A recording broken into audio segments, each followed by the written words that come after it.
పెద్ద పెద్ద హీరోలు మీ సినిమాల్లో యాక్ట్ చేశారు, చాలా పెద్ద స్టార్స్ చేశారు.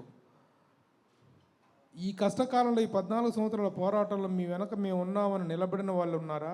అసలు మీ మీద కేసు వేసిన వాళ్ళు ఇండస్ట్రీకి సంబంధించిన వాళ్ళ, బయట వాళ్ళ? బయట వాళ్ళు వేశారు సార్, సినిమాకి సంబంధం వాళ్ళు కాదు. కానీ సారీ టు సే సార్, ఏ ఒక్క సపోర్ట్ లేదు. కనీసం ఏ ఒక్క phone, Ramesh how are you, బాగున్నావు, ఎలా ఉన్నావా, వాట్ యూజ్ ప్రాబ్లం అని పాపానికి పోలేదు సార్ ఎవరు కూడా.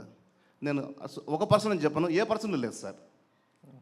రమేష్ గారు సార్, ఏమంటే మీ మీద అపవాదం వచ్చింది ఇన్ని 14 ఏళ్ళు, ఏదో రాముడ వనవాసంలాగా.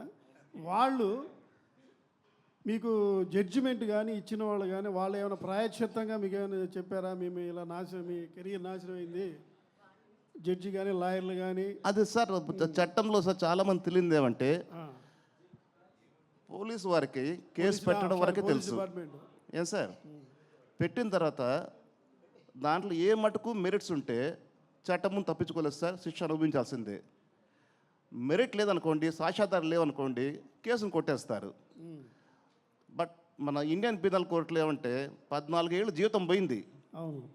దాని కాంపెన్సేషన్ ఎవరేమి ఇవ్వలేదు సార్, చట్టం లేదు దానికి.